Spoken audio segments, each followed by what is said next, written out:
José Ramos Horta, dikenal sebagai salah satu pendiri negara Timor Leste. José Ramos Horta ikut memperjuangkan kemerdekaan negara Timor Leste. Bahkan, akibat aktivitasnya ketika Timor Leste dikuasai Portugis, ia pernah diasingkan ke negara Afrika, Mozambik. Setelah belajar hukum di Amerika Serikat, Ramos Horta kembali ke Timor Timur, yang saat itu di bawah kekuasaan Portugis, untuk ikut serta dalam gerakan kemerdekaan. Tetapi kegiatannya itu akhirnya membuat marah penguasa Portugis, terutama dengan sebuah pernyataannya. Ramos Horta menjadi perhatian otoritas kolonial setelah membaca buku Eduardo Mondlane, presiden pendiri Front Pembebasan Mozambik, atau FRELIMO, berjudul Struggle for Mozambique atau Perjuangan untuk Mozambik, dan melibatkan turis Amerika di ibu kota Dili dalam diskusi tentang anti-kolonialisme. Pada satu titik, Ramos Horta mengatakan bahwa jika Portugal tidak akan mengembangkan Timor Timur, Amerika Serikat harus mengambilnya. Karena pernyataan itu dan aktivisme politiknya yang berkembang, Horta yang saat itu berusia 21 tahun diasingkan pada tahun 1970 ke Mozambik, saat itu Afrika Timur Portugis, selama 2 tahun. Seperti Timor Leste, saat itu Mozambik merupakan koloni Portugis. Orang-orang yang dianggap sebagai pembuat onar banyak diasingkan ke Mozambik, ini juga memiliki sejarah yang panjang. Sebagai kepemilikan Portugis yang paling dekat dengan Timor Leste, maka dari Mozambiklah Portugis menarik sumber daya untuk operasinya di Timor Leste atau Timor Portugis, termasuk mengasingkan pembuat onar Timor Leste ke negara Afrika itu. Misalnya, untuk tanggapan Portugal terhadap pemberontakan tahun-tahun 1911 sampai tahun 1912 yang dilancarkan oleh Dom Aventura, pemimpin Raja Manufahi yang telah mempersatukan hampir semua Raja Timor untuk melawan Portugis. Saat itu Portugal mengirim pasukan dari Mozambik untuk memadamkan pemberontakan dan beberapa pemimpin pemberontak kemudian diasingkan ke Afrika. Demikian pula, pada tahun 1959, Portugal mengirim pasukan dari Mozambik untuk menumpas pemberontakan di wilayah tenggara kota Vikek. Selain pertimbangan logistik, pengiriman pasukan dari Mozambik juga merupakan bagian penting dari upaya Portugis untuk menabur permusuhan di antara orang-orang terjajah dengan memicu konflik di antara mereka. Tetapi, pengasingan pembuat onar Timor Leste ke Mozambik sendiri memainkan peran kunci dalam gerakan kemerdekaan Timor Leste di kemudian hari, seperti halnya José Ramos Horta. Setelah rezim diktator Portugal digulingkan pada tahun 1974, dekolonisasi berlangsung cepat di Afrika dan Timor Timur, didirikanlah Asosiasi Sosial Demokrat Timor, ASDT, yang kemudian berubah nama menjadi Fretilin. José Ramos Horta merupakan salah satu pendirinya. Pada bulan Maret tahun 1975 Fretilin muncul sebagai partai paling populer di Timor Timur karena kampanye akar rumputnya di daerah pedesaan dan dukungan dari kaum tani Timor. Meski tak lama kemudian Timor Leste harus menghadapi serbuan pasukan Indonesia, dan akibatnya selama 2 dekade wilayah ini menjadi bagian Republik Indonesia menunda kemerdekaannya. Setelah invasi Indonesia, orang-orang buangan Fretilin kembali menemukan perlindungan di Mozambik, termasuk Ana Pessoa Pinto, sosok yang kemudian menjadi istri José Ramos Horta. Selama berada di Mozambik, Ana Pessoa Pinto bergabung dengan Noemra Francisco, Mahkamah Agung Mozambik, dalam mendirikan proyek penelitian perempuan dan hukum di Afrika Selatan, serta menikahi Horta. Putra mereka, Loro Horta, bahkan lahir di pengasingan di Mozambik. José Ramos Horta sempat akan dieksekusi di tempat pengasingannya pada tahun 1980-an. Beruntung, pejabat dari negara Afrika menyelamatkannya dari eksekusi selama pembersihan internal pada tahun itu. Sesaat sebelum eksekusi, pejabat dari Frelimo datang ke kedutaan de facto Fretilin di Maputo di mana mereka berhadapan dengan orang Timor. Apa yang Anda lakukan adalah keputusan Anda. Anda berdaulat di sini di gedung ini, jelas agen Frelimo. Tetapi jika kamu mengeksekusi Horta, kami akan mengusir Anda, dan tidak ada orang lain di dunia ini yang akan menerima Anda atau mengindahkan apapun yang Anda katakan. Dia adalah satu-satunya kredibilitas internasional yang Anda miliki. Berkat intervensi tersebut, Horta segera dibebaskan dan dikirim kembali ke Washington, tempat dia bekerja sebagai attaché pers di kedutaan Mozambik.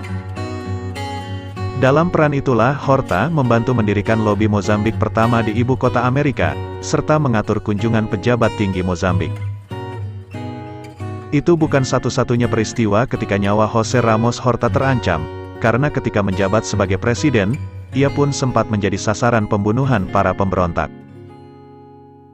Pada tanggal 11 Februari tahun 2008, José Ramos Horta ditembak dalam upaya pembunuhan oleh kelompok pemberontak pimpinan Alfredo Reinado, di mana Xanana Gusmão juga menjadi salah satu targetnya. Diplomasi adalah praktik mempengaruhi keputusan dan perilaku pemerintah asing atau organisasi antar pemerintah melalui dialog, negosiasi, dan cara non-kekerasan lainnya. Diplomasi biasanya mengacu pada hubungan internasional yang dilakukan oleh antar diplomat profesional dengan memperhatikan berbagai isu dan topik yang dibahas antar kedua belah pihak. Biasanya, orang menganggap diplomasi sebagai cara mendapatkan keuntungan dengan kata-kata yang halus. Perjanjian-perjanjian internasional umumnya dirundingkan oleh para diplomat terlebih dahulu sebelum disetujui oleh pejabat-pejabat tinggi negaranya. Perhubungan-perhubungan ini yang menjalankan berbagai tujuan seperti penghentian pemusuhan.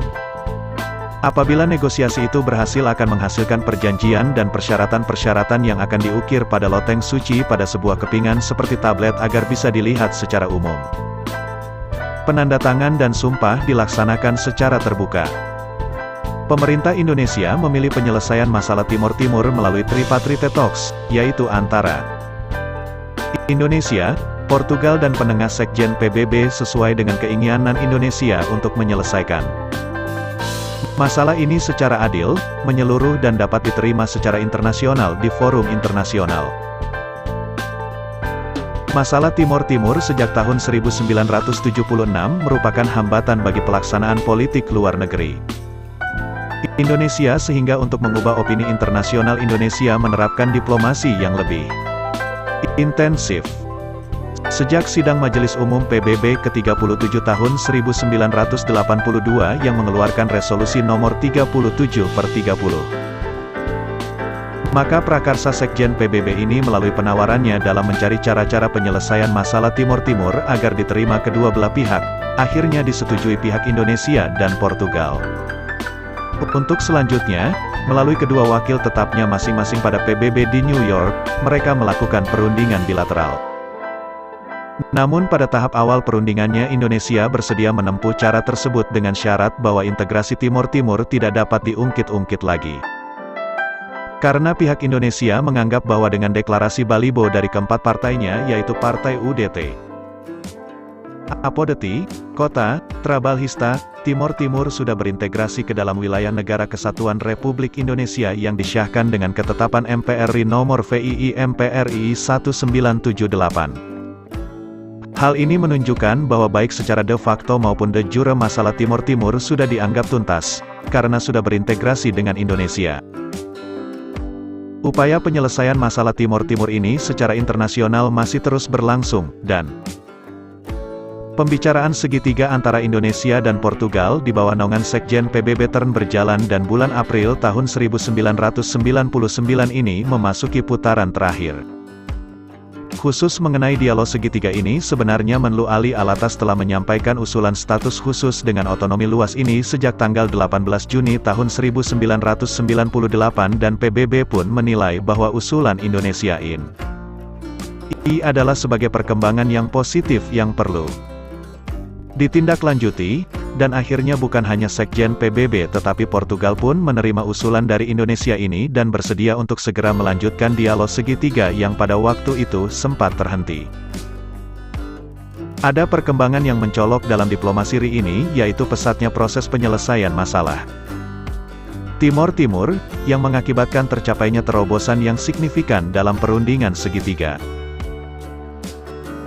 antara Menlu RI dan Menlu Portugal di bawah naungan Sekjen PBB ini dalam menyelesaikan masalah Timor Timur yang adil, tuntas, menyeluruh dan dapat diterima secara internasional. Maka dengan Demikian jurang yang memisahkan selama 2 dasawarsa terakhir menganga lebar antara posisi dasar Indonesia dan posisi dasar Portugal. Kini telah mulai terjembatani. Dan suatu penyelesaian akhir masalah Timor Timur yang adil, tuntas, menyeluruh dan dapat diterima secara internasional dapat segera terwujudkan melalui pelaksanaan dialog segitiga antara Indonesia, Portugal dan Sekjen PBB. Hasil dari persetujuan New York pada tanggal 5 Mei tahun 1999 antara ketiga pihak adalah bahwa Indonesia dan Portugal diberi wewenang untuk menyiapkan kerangka konstitusional otonomi khusus bagi Timor Timur. Sedangkan Sekjen PBB sendiri diberi mandat dan tanggung jawab penuh dalam melaksanakan persetujuan New York di atas. Diplomasi Indonesia telah berusaha lebih kurang selama 23 tahun di Perserikatan Bangsa-Bangsa, PBB, dalam mempertahankan Timor Timur sebagai bagian dari wilayah Indonesia. Usaha yang dilakukan mengalami naik turun, apalagi setelah terjadinya insiden Dili tanggal 12 November tahun 1991. Insiden Dili telah menghidupkan kembali isu Timor Timur yang sebelumnya tidak pernah menjadi perhatian dan pemberitaan media massa internasional. Peristiwa Dili merupakan pukulan telak bagi Indonesia dalam kaitannya dengan diplomasi Timor Timur dan menjatuhkan reputasi Indonesia sebagai negara yang tidak menghargai hak asasi manusia rakyatnya. Perundingan-perundingan yang dilakukan antara pemerintah Indonesia dan pemerintah Portugal yang diprakarsai PBB pada akhirnya mencapai titik puncak dengan diselenggarakannya jajak pendapat pada bulan Agustus tahun 1999 yang menghasilkan kemerdekaan bagi rakyat Timor Timur. Kemerdekaan Timor Timur merupakan bukti terakhir kegagalan diplomasi Indonesia dalam usahanya mempertahankan wilayah ini di PBB.